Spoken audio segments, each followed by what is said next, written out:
اعوذ باللہ من الشیطان الرجیم، بسم اللہ الرحمن الرحیم۔ یہ آج کا لیکچر جو ہے بہت اہم ہے، قرآن لیکچر۔ اویس درانی بات کر رہا ہوں جی۔ یہ سورہ بقرہ کی ایک آیت ہے جی، ٹھیک ہے، 7ویں آیت۔ اس میں بالکل مسئلہ تقدیر کا جو کمپلیکیٹڈ مسئلہ ہے وہ حل کر دیا ہے، ٹھیک ہے۔ آیت ہے ختم اللہ علی قلوبہم وعلی سمعہم وعلی ابصارہم غشاوۃ ولہم عذاب عظیم۔ دیکھ رہے ہیں جی۔ اب اس میں ہاؤ ڈز ول آف اللہ جو ہے آپریٹس ان دی یونیورس، ایک آرڈر اور ایک لا ہوتا ہے، ان دونوں میں ذرا تھوڑا سا آپ فرق کر لیجیے۔ خدا کا جو قانون ہے، جو مشیت ہے، اذن کا ہے، وہاں پہ جو ہے تو اپنے متکلم صیغے میں بھی اللہ ایڈریس کرتا ہے، ٹھیک ہے نا جی۔ ہاں، یعنی اللہ کی مشیت، اس کا ارادہ، اس کا پلان، اس کی ول کائنات میں کیسے آپریٹ کرتی ہے، کیسے کار فرما ہے۔ یہ جو اللہ کی یہ فنکشن کرنے کا جو موڈ ہے، اس میں اللہ کہہ رہے ہیں کہ اس میں کبھی بھی تبدیلی نہیں ہوتی۔ جب کسی ایک روش میں تبدیلی نہ ہو تو اسے لا کہتے ہیں۔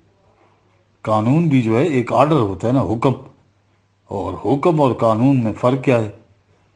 ہو سکتا ہے حکم گھڑی گھڑی بدلتا رہے، حکم جو کبھی بدلے نہ، اس طرح سے رہے، تو اسے قانون کہتے ہیں، ٹھیک ہے نا۔ اب یہ جو چیز ہے، بارش برسنے کے لیے قانون بنا ہے، سورج کی حرارت سے سمندر کا پانی جو ایوپوریٹ کر کے اوپر گیا، وہ ہوا سے ہلکا تھا اس لیے اوپر چڑھا، وہاں جانے کے بعد ہوا نے پھر اس کو ادھر ادھر سے دھکیلا، جیسے ایسے مقام کے اوپر جہاں وہ ٹھنڈا ہوا، بارش برسی۔ قانون یہ تھا کہ جب کوئی بخارات ٹھنڈے ہو جاتے ہیں تو پانی میں تبدیل ہوتے ہیں۔ اگلا قانون یہ ہے کہ پانی ہوا سے بھاری ہے، چونکہ وہ بھاری ہوتا ہے اس لیے وہ نیچے آ جاتا ہے۔ اب اللہ کی جو منشا ہے اس سے مراد خدا کا قانون ہوتا ہے۔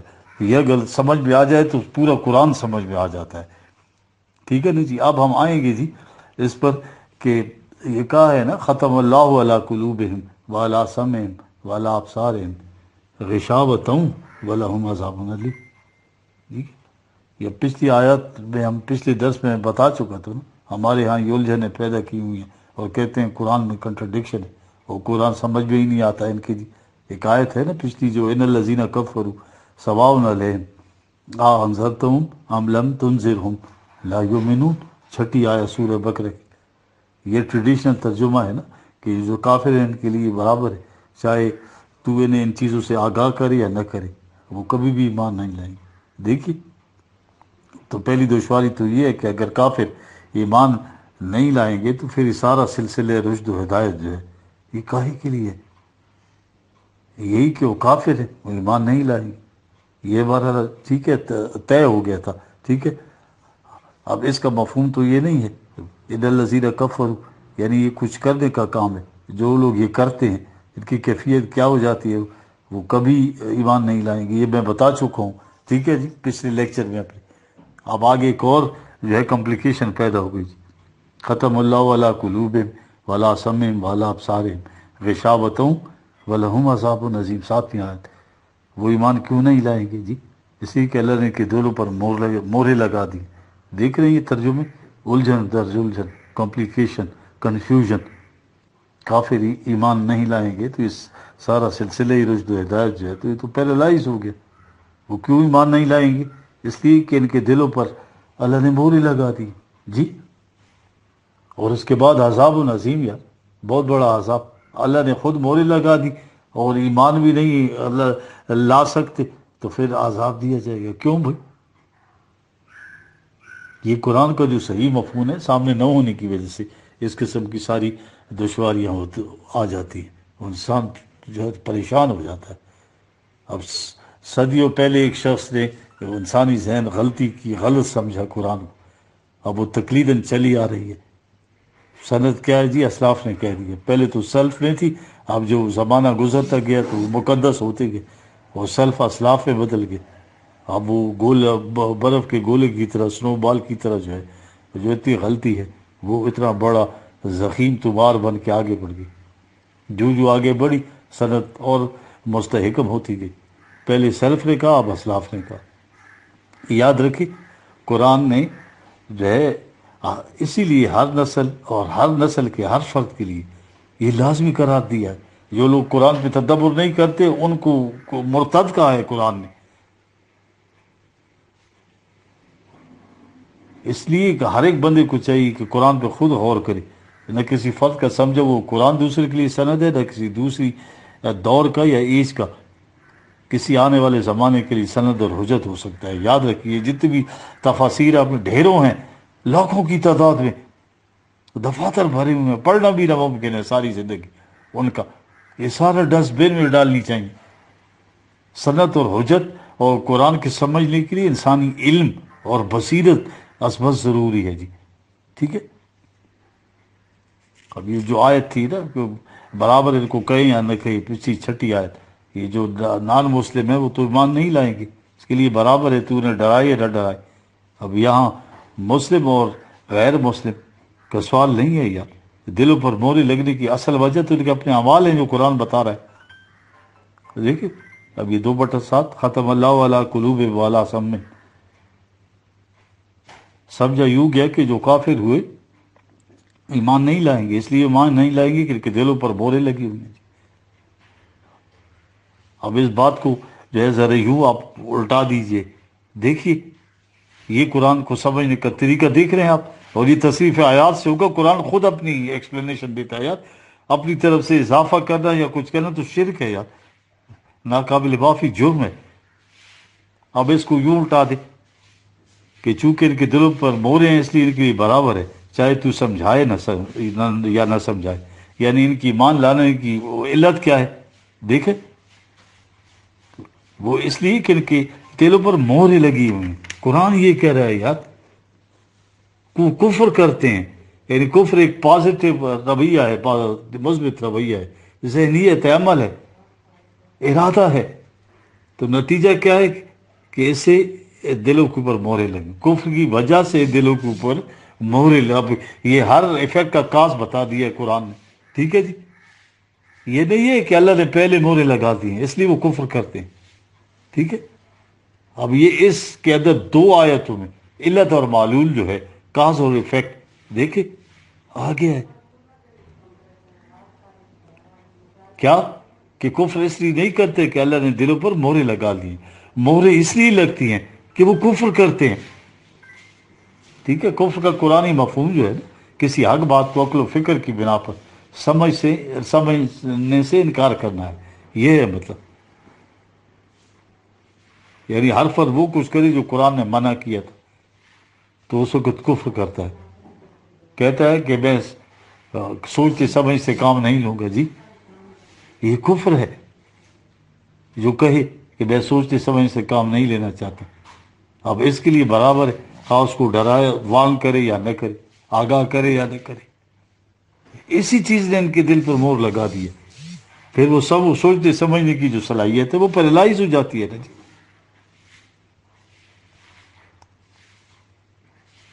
اب مطلب کیا ہوا یہاں سے کہ ان کے کفر کی وجہ سے ان کے دلوں کے اوپر مہریں لگی ہیں.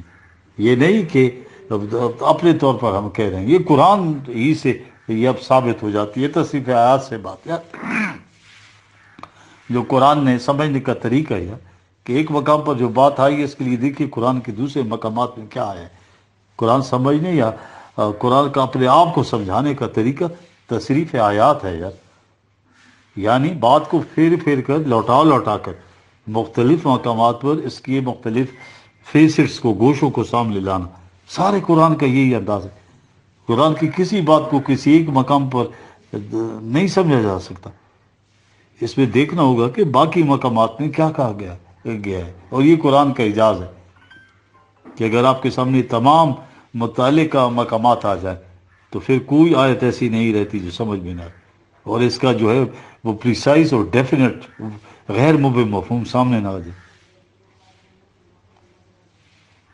اب یہ جو کہتے ہیں نا کہ بڑے لوگ اعتراض کرتے ہیں، اورینٹلسٹ بھی، کہ قرآن کا متن تو متفق علیہ ہے لیکن اس کی تعبیرات میں اتنا اختلاف ہے، پھر اس متن کا متفق علیہ ہونا تو اور اس کا کچھ معنی ہی نہیں دیتا. یعنی یہ تو بالکل بیکار ہو گئی.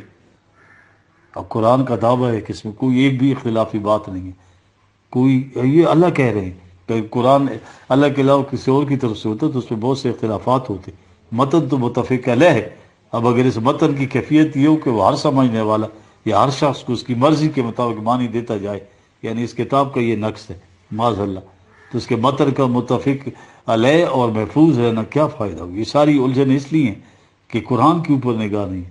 ورنہ قرآن نے جس انداز سے اپنے آپ کو سمجھایا ہے، اگر اس انداز سے سمجھ لیے جائے تو یہ مشکل کبھی پیدا نہیں ہوتی. قرآن کی کوئی آیت ایسی نہیں، اس کا کوئی ایسا لفظ نہیں ہے یار جسے اس نے خود اس طرح سے نہ سمجھایا ہو. اس کے کبھی دو معنی ہو ہی نہیں سکتے. میں بار بار کہتا ہوں کہ قرآن کی اپنی جو ہے تو وہ لغت ہے یار. قرآن نے خود تفسیر کیا. اللہ کہتے ہیں سب سے بڑا مفسر میں ہوں یار. دیکھیں اب ان دو آیتوں کے اندر ربط یوں ہے کہ یہ نہیں ہے کہ چونکہ ان کے دلوں پر پہلے سے مور لگی ہوئی ہے اس لیے کفر کرتے ہیں، بلکہ یہ ہے ریزن اس کا، یہ ہے اس ایفیکٹ کا ریزن کہ چونکہ کفر کرتے ہیں اس وجہ سے ان کے دلوں کے اوپر مہریں لگ جاتی ہیں. یا یوں کہ چونکہ وہی چیز کہتے ہیں کہ ہم نے سوچنا سمجھنا چاہتے ہی نہیں، تو اس کا روش کا نتیجہ کیا ہوتا ہے کہ آہستہ آہستہ یہ پیرالائز ہو جاتی ہے صلاحیت عقل کی سوچنے سمجھنے. اب دیکھیے سورہ نساء میں یہ 4/155 سورہ نساء کی 155 آیت میں یہودیوں کا ذکر ہو رہا ہے. اس کے بعد ہے کہ بل طبع اللہ علیہ بکفرہم فلا یؤمنون الا قلیلا. بلا طبع اللہ علیہ بکفرہم، ان کے کفر کی وجہ سے، دیکھیں وہ ریزن بتا دیا قرآن نے، ان کے کفر کی وجہ سے ان کے دلوں کے اوپر مور لگے.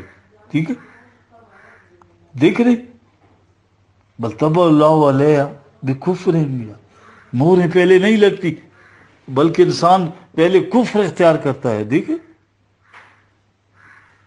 کفر کی وجہ سے موریں لگی، کفر کرنا چھوڑ دیں گے تو موریں ٹوٹ جائیں گی.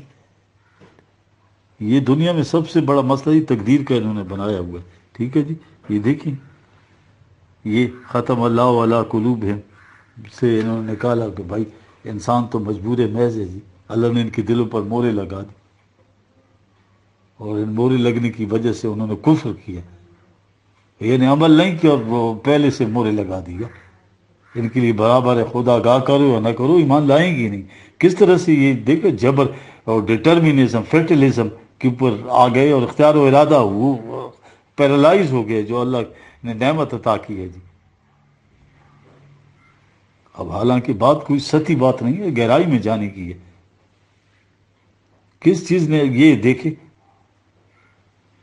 وَلَهُمْ عَذَابٌ عَظِيمٌ ہے، یہ مقام جہاں غور کرنے والا کھڑا ہو جائے کہ آگے اگر موریں اللہ نے لگائی ہیں کفر کی وجہ سے تو یہ ان کے لیے عذاب ہے. دو چیزیں آپس میں میل ہی نہیں کھاتی، ربط ہی نہیں ہے، بے جوڑ سی تھا. یہ تو بالکل سراسر ظلم ہے یار. قرآن پہ تدبر کا نتیجہ دیکھا کیا نکلا. ایسی چیز پہ اگر یوں گزر جائے انسان ذہن میں یہی ہو کہ صاحب مورے اللہ ہی لگا ہے اس کی وجہ سے کفر ہوتا ہے. ٹھیک ہے، اگر اللہ کے ہاتھ سے ہر شخص کو پہلے سے چیزیں طے شدہ ہیں، ٹھیک ہے، کہ کفر کرے گا تو یہ باقی جتنی یہ کاوشیں ہیں کوششیں ہیں یہ ساری تو بےمانی ہو گئی. یہ ہے عقیدہ تقدیر یار. دیکھیں تقدیر کے عقیدے کو ایمان کا جز بنانے کی گہری سازش جو چلی. انفارچونیٹلی اس قوم کی یہ دیکھیں کنسپیریسی دیکھیں، انتہائی بدقسمتی ہے، بڑی سازش کی گئی ان لوگوں نے. والقدر خیری شری من اللہ تعالی، یہ 5 اجزاء ایمانی تو قرآن نے بتائے ہیں نا. آمنت باللہ و ملائکتی و کتبی و رسلی والیوم الآخر، یہ آگے بڑھا دیا. والقدر خیری شری من اللہ تعالی والبعث بعد الموت، تو چلو ہے. اب یہ دیکھ لیجیے انہیں 5 چیزوں پہ ایمان لانے سے مومن بنتا ہے اور ان سے انکار 5 اجزاء قرآن میں ہے. یہ ایمان کا جو چھٹا جز ہے اس میں داخل کر دیا، فیٹلزم کا، نصیب کا، ڈٹرمنزم کا، قسمت کا، جبریت کا، کہ انسان مجبور محض ہے. یہ سب چیز اللہ کی طرف سے ہوتی ہے، پہلے سے مقدر لکھا ہوا ہے. قسمت کا لکھا جھولی میں آتا ہے. اگر یہ سب سے پہلے مقدر ہے، لکھا ہوا ہے، انسان میں کوئی اختیار و ارادہ نہیں، وہ اپنے کسی عمل کا ذمہ دار ہی نہیں رہتا، تو صورت حال بالکل بدل جاتی ہے جی. دیکھ رہے تقدیر کے غلط تصور نے مسلمانوں کو عمل سے فارغ کر دینے کی بنا پر یار قوت ارادی سے محروم کر دیا. اور حالت کیا ہوگی؟ عمل سے فارغ ہوا مسلمان بلا کے تقدیر کا بہانہ. دیکھ رہے اللہ کی طرف سے اس کو عرض پر انسان کے لیے جو سب سے بڑا عطیہ ہے وہ اختیار و ارادہ ہے یار. ہاں دیکھیے ارتقائی منازل طے کرتے ہوئے جراثومہ پہنچنے کے بعد تبدیلی ہوئی اور وہ یہ کہ اسے روح خداوندی یعنی روح سے مراد یہ سول نہیں ہے، اس کے معنی انرجی توانائی ہے، الوہیاتی توانائی جسے ول پاور قوت ارادی ہاں جی فریڈم. اس سے بیشتر جہاں زندگی آئی کسی شے کو جو ہے یہ freedom of action and freedom of thought جو ہے حاصل نہیں تھی یار. آزادی فکر اور آزادی عمل تمام چیزیں دیکھیں کائنات میں قانون کی زنجیروں کے اندر بندی ہوئی ہیں. بکری کا بچہ پیدا ہونے کے ساتھ بکری ہوتا تھا، مرنے تک بکری رہتا تھا، جسے اپنی کیفیت میں تبدیل کرنے کی قطن کوئی توانائی حاصل نہیں تھی، قوت استعداد صلاحیت حاصل نہیں تھی. گدم از گندم بوری جوز جو از مکافات عمل غافل مشو. دیکھیں زندگی ایک بڑی چیز انسان کے پیکر میں یہ جو آئے جسے بیشتری اللہ کو حاصل تھی. نفخ فیہ من روحی 32 بٹنوں کسی اور جاندار کے متعلق نہیں کہا. کیا ہوا پھر یہ سوچنے سمجھنے کے قابل ہو گیا جی، اختیار و ارادہ مل گیا. روح خداوندی نے کیا کیا جی؟ سماعت بصارت فوات یعنی یہ ذرائع علم دی، اس کے بعد فیصلہ کرنے کی قوت مائنڈ دے دی. یہ ہے وہ چیز جو ممتاز کرتی انسان کو دوسری کریشن سے. اور اس لیے تمام فیصلوں کا ذمہ دار ہو جاتا ہے. اس کا فیوچر پہلے سے لکھا ہوا نہیں ہے، خود مرتب کرتا ہے. اس کی لوہے جبین خالی سلیٹ ہے جو پیچھے سے خالی آتی ہے، سلیٹ پہ اپنے ہاتھوں سے لکھتا ہے. دیکھ رہے قرآن نے بڑی خوبصورتی سے اس مسئلے کو حل کر دیا ہے جی. اب سوال یہ کیا جو ہے مستقبل انسان اپنے ہاتھوں سے خود بناتا ہے یا پہلے سے بنا ہوتا ہے؟ ہاں اور اس میں تبدیلی وہ نہیں کر سکتا. اگر قرآن کی ایک آیت بھی سامنے رکھ لی جاتی نا، یہ سورہ حشر کی 18ویں آیت، ٹھیک ہے، تو اور اس قسم کی متعدد آیات ہیں، ٹھیک ہے جی، تو یہ جو ہے تو یہ مسئلہ حل ہو جاتا ہے. یہ دیکھ رہے 59/18 یا ایھا الذین آمنوا اتقوا اللہ یا ایھا الذین آمنوا اتقوا اللہ ولتنظر نفس ما قدمت لغد. ہر شخص کو یہ بات سوچے کہ اپنے کل کے لیے لغد فیوچر کے لیے کیا بھیج رہا ہے. یہاں قرآن نے قدمت کہا ہے یعنی ٹھیک ہے اپنے لیے پہلے سے کوئی چیز بھیج دینا. انسان جو عمل آج کرتا ہے اس کا نتیجہ اس کے بعد جا کر مرتب ہوتا ہے. ہر نتیجے کا عمل پہلے ہوتا ہے نا، وہ نتیجہ گویا پہلے بھیجا جاتا ہے. اس وقت وہ سامنے آتا ہے جب وہ مہلت کے وقفے کے بعد محسوس شکل میں مرتب ہو جاتا ہے، لیکن بھیجا پہلے سے جاتا ہے. قدمت دیکھ رہے ہیں آپ، انسان کا اپنا عمل ہی اس کے مستقبل کا نقشہ جو ہے وہ مرتب کرتا ہے. وَلْتَنْظُرْ نَفْسٌ مَا قَدَّمَتْ لِغَدٍ. ہر شخص کو غور کرنا چاہیے کہ اس چیز کو دیکھتے رہنا چاہیے کہ اپنے فیوچر کے لیے آج پریزنٹ میں وہ کیا بھیج رہا ہے. اس کا کل تو اس سے مرتب ہوتا ہے جو آج یہ کرتا ہے. اگر پہلے سے مرتب شدہ ہے تو اس کا سوال ہی نہیں کہ آج کیا کرنا ہے. دیکھ رہے ہیں ان آیات سے، اس میں خاص طور پر قرآن نے لغد کہا ہے یعنی آنے والے کل کے لیے آج کیا کرنا ہے. دیکھ رہے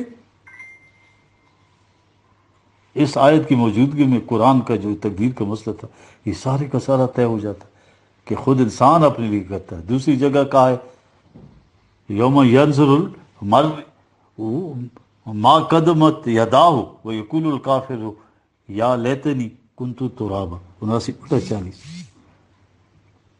دیکھ رہے جس دن ہر شخص دیکھ لے گا کہ اس کے ہاتھ نے اس کے لیے کیا بھیجا تھا. یہاں قدمت یداہ ہوا ہے یعنی اس کے اپنے ہاتھوں سے یار اپنے فیوچر کو مستقبل مرتب کرنے کے پہلے کیا بھیجا تھا وہ آ کر خود دیکھے گا. ٹھیک ہے وہ خود دیکھ لے گا. ٹھیک ہے جب وہ اپنا فیوچر دیکھے گا تو چیخ نکلے گی، کہے گا کہ اے کاش میں صاحب اختیار و ارادہ انسان ہونے کی بجائے مٹی کا تودہ ہوتا تو یہ کیفیت نہ ہوتی. یہ تراب میں اور انسان میں فرق دیکھ رہے.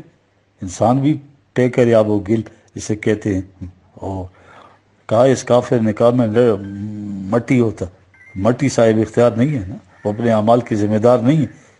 یہ فزیکل سیلف کی بات قرآن کر رہا ہے. اس کی تقدیر مقدر میں لکھی ہوئی انسان کا اپنا فیوچر آپ مرتب کرتا ہے.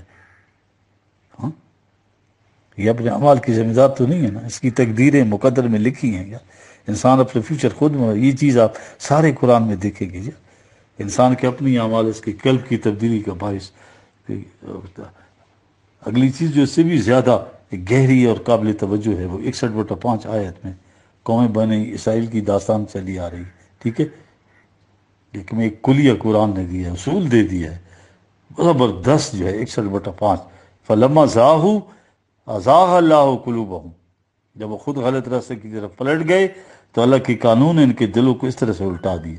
فلما زاہو، دیکھی یا انیشیٹو کس کے پاس ہے جی؟ ہاں، یہ ان کی طرف سے، پہلے انہوں نے کی ہے. جب انہوں نے یہ ذہنیت اختیار کر لی، اس کے بعد ان کا جو قلب تھا، جو ذہن تھا جس نے ان کو فیصلے دینے تھے، وہ الٹ گیا اور خود ہی دوسری پٹی پہ چڑھ گئے. یہ ہے فلما زاہو، غلط راستے کی طرف مڑ گئے. یاد رکھیے جب اللہ آتا ہے تو قرآن کی کیول آتا ہے. جب وہ خود غلط راستے کی طرف مڑ گئے تو ان کے اندر جو فیصلے کرنے کی قوت تھی، سوچنے سمجھنے کی قوت تھی، جسے قلب کا، وہ قلب اس طرح سے الٹ گیا جی. دوسری ایک آیت دیکھ لیجیے، 9/127. سمن صرف اللہ قلوبہم، جب وہ پلٹ گئے، سمن صرف، جب وہ پلٹ گئے، صرف اللہ قلوبہم، تو اللہ کے قانون نے ان کے دلوں کو اس طرح سے پلٹا دیا. اس لیے کہ بانہم قوم لا یفقہون، اس لیے کہ انہوں نے غور و فکر اور تدبر چھوڑ دیا تھا. اس چھوڑ دینے سے ہوا، دیکھیں ریزن بتا رہے ہر ایفیکٹ کا قرآن، غلط راہوں کی طرف پلٹ گئے. یہ روش جب اختیار کی، ان کے بعد جو اندر کی ذہنیت تھی، ان کی قوت فیصلہ، جو صلاحیت تھی، ان کو قرآن قلب یا افوات سے تعبیر کرتا ہے. انسان کا وہ جو مائنڈ ہے، قلب و دماغ، وہ اس کا ایٹیچیوڈ بناتے ہیں نا، پھر اس کے مطابق ہو گیا. جس قسم کا انسان ہو گیا، اس قسم کے اندر سے اس کے فیصلہ کرنے والی جو قوت ہے اسی انداز میں انہی پیکروں کے اندر مولڈ اور ڈل گئی. جو روش اختیار کی تھی، اس کے مطابق جو اس کو صلاحیتیں دی تھی، انہوں نے ویسے ہی کام شروع کر دیا. یاد ہے کہ انسان کے اندر خود تو کوئی ایسی چیز نہیں ہے جو اس کو نیکی کے اوپر لے آئے یا بدی کے اوپر. حتیٰ کہ نیکی اور بدی، خیر و شر کی تمیز بھی اس کے اندر نہیں ہے. انسان کے اندر صرف قوتیں ہیں، پوٹینشیلٹیز ہیں. وہ اپنی صلاحیتوں کو پوٹینشیل استعمال کیسے کرتا ہے، وہ جس طرح سے ان کو استعمال کرے گا، اسی کے مطابق نتائج نکلے گے. اس کے مطابق خود ہی اس کی ذہنیت بنتی جائے گی. پہلے دن جب خیال کرتا ہے کہ فریب دہی سے کچھ حاصل ہونا چاہیے، تو اسی دن اس کے اندر قلب کی تبدیل نہیں ہو جاتی. جب یہ روش اختیار کرتا ہے، روز اسی لائن پر سوچتا ہے، ٹھیک ہے، اس طریقے پر سوچتا جاتا ہے، تو آہستہ آہستہ ضمیر مردہ ہو جاتا ہے. خود پھر اس کی جو سوچنے سمجھنے کی صلاحیتیں ہیں، وہ اس پٹلی سے دوسری پٹلی پہ لے جاتی ہے. وہ فیصلہ کرتا ہے کہ کہاں میں فریب دوں، اور اندر کی جو اس کی صلاحیت کی قوت تھی، وہ اس کو اس طریقے سے سجاتی ہے جس طریقے سے اس نے مولڈ کیا ہوا ہے اس کو، کہ فریب کیسے دیا جائے. پھر وہ فریب دینے کی جسٹیفیکیٹری ریزن ڈھونڈتا ہے. ٹھیک ہے جی. پھر کئی گرفت ہو تو اس سے بچنے کی کیا کیا شکلیں ہیں، پھر یہ بھی کرمینلز کہتے ہیں جی. یاد رکھیے، اگر کسی قوم پر اپنی حالت بدلنا مقصود ہے تو پہلے نفسیاتی حالت بدلے. فلما زاہو، جب یہ روش اختیار کی تو اس کے بعد اس کی جو صلاحیت تھی، وہ خود اسی روش کے پیچھے پیچھے چل پڑی. یہ قرآن کریم افراد کی بجائے اقوام کے سلسلے میں بھی یہ کہا ہے. یاد بڑا بنیادی اصول ہے یار. ان اللہ لا یغیر ما بقوم حتی یغیروا ما بانفسہم. 13 سورہ ہے اور 11ویں آیا. اللہ کسی قوم کی حالت میں کوئی تبدیلی نہیں کرتا تاوقت کہ وہ خود اپنی داخلی دنیا کے اندر ایک تغیر نہیں کر لیتی. اس سے قوم کی حالت بگڑتی یا سنورتی ہے کہ وہ قوم اپنے اندر کس قسم کی تبدیلی پیدا کرتی ہے. خارجی طور پر قوموں کے اندر یہ جو کچھ ہم کرتے ہیں، یہ ٹھیک ہے، یہ مادی اسباب و ذرائع وسائل، لیکن اس کا نام قوم کی حالت میں تغیر نہیں ہوتا. دیکھ رہے ہیں، قوم کی حالت میں تغیر اس سے آئے گا جس قسم کی وہ اپنے اندر تبدیلی پیدا کرے گی. جس قسم کی اندرونی تبدیلی ہوگی، اس قسم کی باہر کی دنیا کے اندر اس قسم کی قوم بن جائے گی.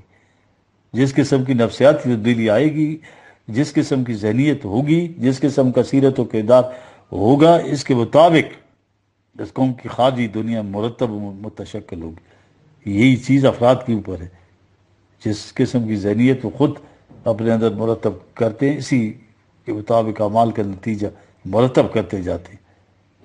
دوسرے الفاظ میں یہ کہہ سکتے ہیں کہ جس قسم کا انسان خود بن جاتا ہے، اسی کے مطابق اللہ کا قانون چلتا ہے۔ دیکھ رہے ہیں کائنات کے اندر اللہ کا قانون تو ہر شے کے لیے ہر وقت ہر لمحہ کار فرما آپریٹو ہے یار۔ یہ قانون بڑا حی الیا قیوم کا مطلب کیا ہے یار؟ وہ ان قوانین کے پیچھے ہے، زندہ ہے، پائندہ ہے، اور قانون والا نافذ کرنے والا نہ تو وہ قانون کام کرتا ہے یار۔ دیکھ رہے قانون کیا ہے اللہ کا؟ یہ یونیورس میں دیکھ آگ جلاتی ہے، انسان انگلی ڈالتا ہے تو اللہ کا یہ قانون حاوی ہو جاتا ہے، آگ جلا دیتی ہے۔ اگر انگلی نہ ڈالے تو اللہ کا قانون اپنے مقام کے اوپر ہوتا ہے، لاگو نہیں ہوتا۔ ٹھیک ہے، اس طرح دیکھ کہ اللہ کی قوانین تو کائنات میں جاری و ساری ہیں۔ سوال یہ ہے کہ کسی خاص فرد کے اوپر اللہ کا کون سا قانون لاگو ہوتا ہے؟ سیر کرنے والی انسان جو اپنی ریگولر ہے سیر میں، صحت کے قوانین کی احتیاط کرتا ہے، اس پر اللہ کا قانون لاگو ہوتا ہے، اس کی صحت اچھی ہوتی ہے۔ اور زہر کھا لینے والے کے اوپر اللہ کا یہ قانون لاگو ہوتا ہے، اس کی موت واقع ہونی شروع ہو جاتی ہے۔ دیکھ رہے ہیں جس قسم کا انسان خود اپنے آپ کو بناتا ہے، اس قسم کا قانون اس کے اوپر لاگو ہو جاتا ہے۔ دیکھ رہے ہیں قوانین خداوندی موجود ہے، کسی فرد یا قوم پہ اس کا کون سا قانون لاگو ہوتا ہے، اس کا فیصلہ اس سے ہوتا ہے کہ فرد یا قوم خود کس قسم کی بن جاتی ہے۔ اقبال نے بہت خوبصورتی سے اس کو بیان کیا جی۔ ہاں، عربی کے آیات ہیں، ان کا وہ ترجمہ کرتا جاتا ہے، اس کے اشعار فارسی میں، لیکن بہرحال یہ میں آپ کو سمجھانے کی کوشش کروں گا جی اپنی طرف سے جی۔ رمز باریکش بحرف مضمرست، تقدیر کی رمز تو بڑی باریک سی ہے، رمز باریکش، لیکن بحرف ایک لفظ کے اندر مضمرست وہ بات آ جاتی ہے اگر اس کو سمجھ لیا جائے۔ وہ بات کیا ہے؟ تو اگر دیگر شوی وہ دیگرست۔ ٹھیک ہے، کیا کہتا ہے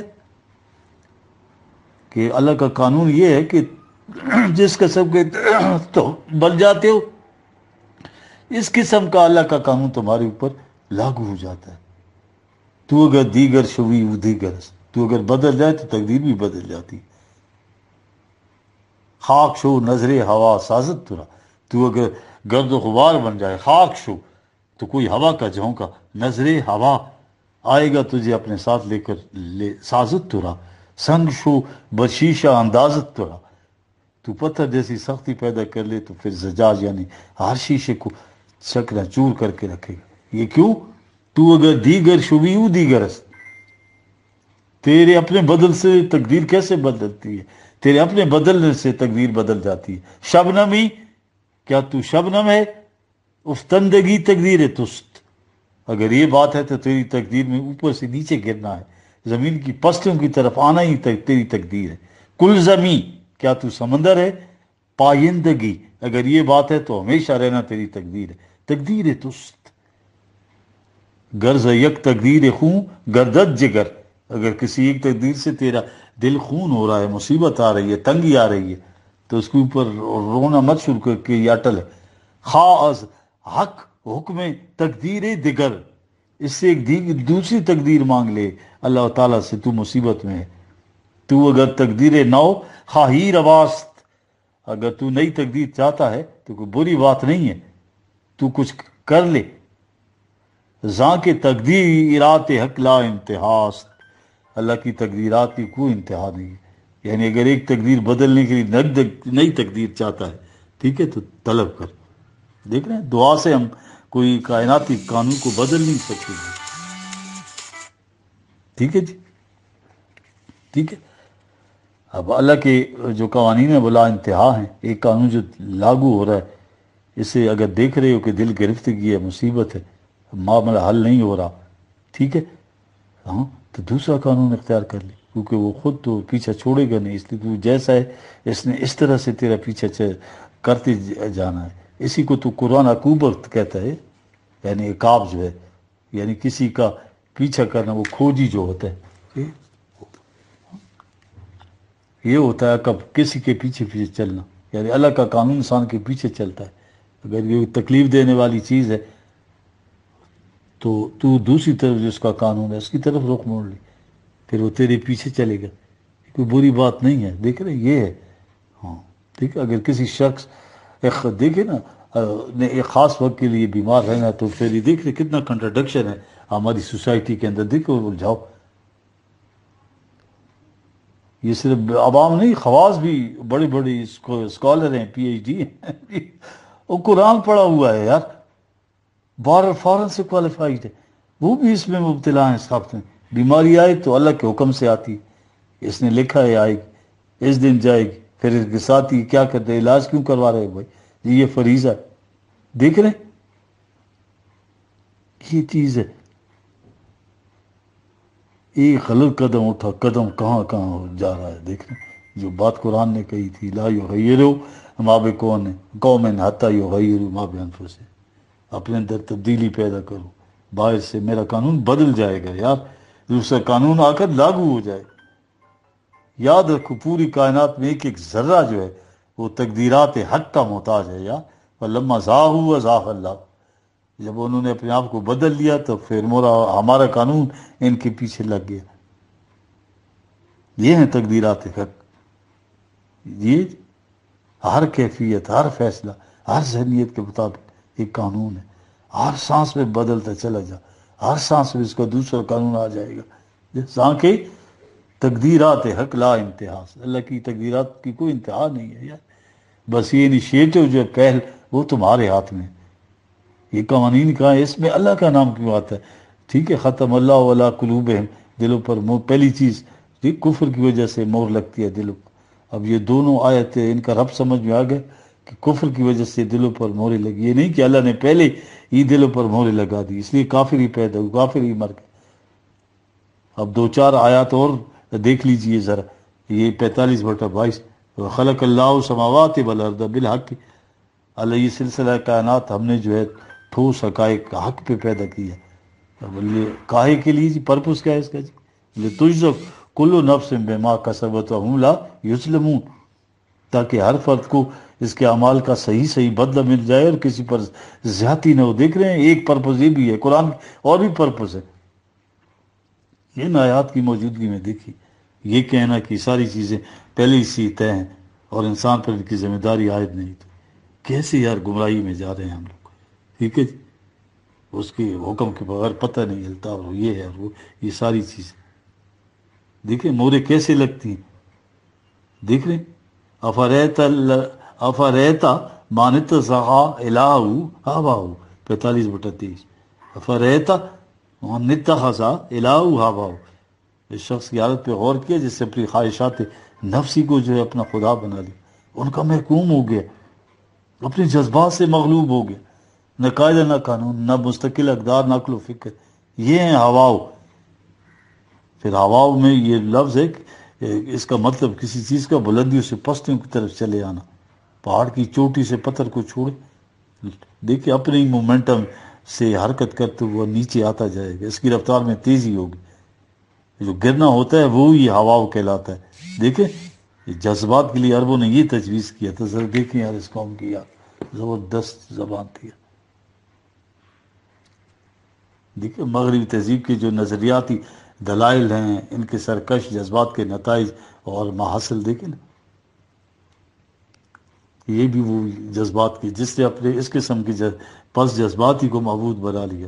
وَدَلَ اللَّهُ عَلَىٰ عِلْمٍ 45 نتیجہ کیا ہوا کہ اتنی سائنس ٹیکنالوجی میں اور اتنے انٹلیکچوئلس کے باوجود غلط راستے پر چل رہے ہیں، دیکھ رہے ہیں حالت، اپنے جذبات کو، خواہشات کو، گیٹ کو، ٹھیک ہے جی، خدا بنانے والا۔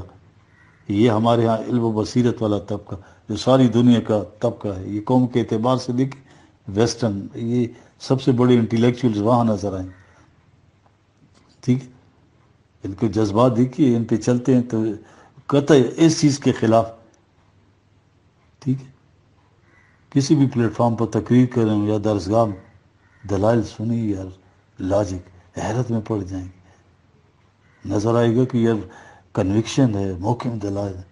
دوسری طرف ان کی زندگی دیکھیے مفاد کے پیچھے، آنکھیں بند، قرآن کہتا ہے علم و بصیرت کے باوجود یہ اندھے ہیں. وہ آگے ہے وختم علی سمعی و قلبی وجعل علی بصری غشاوہ 45-23. یوں جو ہے ان کے کانوں پہ ڈانٹ، دلوں پہ مہر، آنکھوں پہ پردے پڑ جاتے. اب کہیے فمن یادیہ من بعد اللہ، اس قانون خداوندی وحی کے بعد اب ان کو صحیح راستے پہ کون لائے گا یار؟ ملاحظہ کیا مورے کیسے لگتی؟ اپنی جذبات کو خدا بنا لینا، اس کے بعد سوچنے سمجھنے کی جو صحیح فیصلے کرنے کی قوت ہوتی ہے وہ پیرالائز ہو جاتی ہے. یہ جیسے اللہ کہتا ہے مورے لگ جاتی. اب قرآن نے خاص گروہ کا ذکر کیا.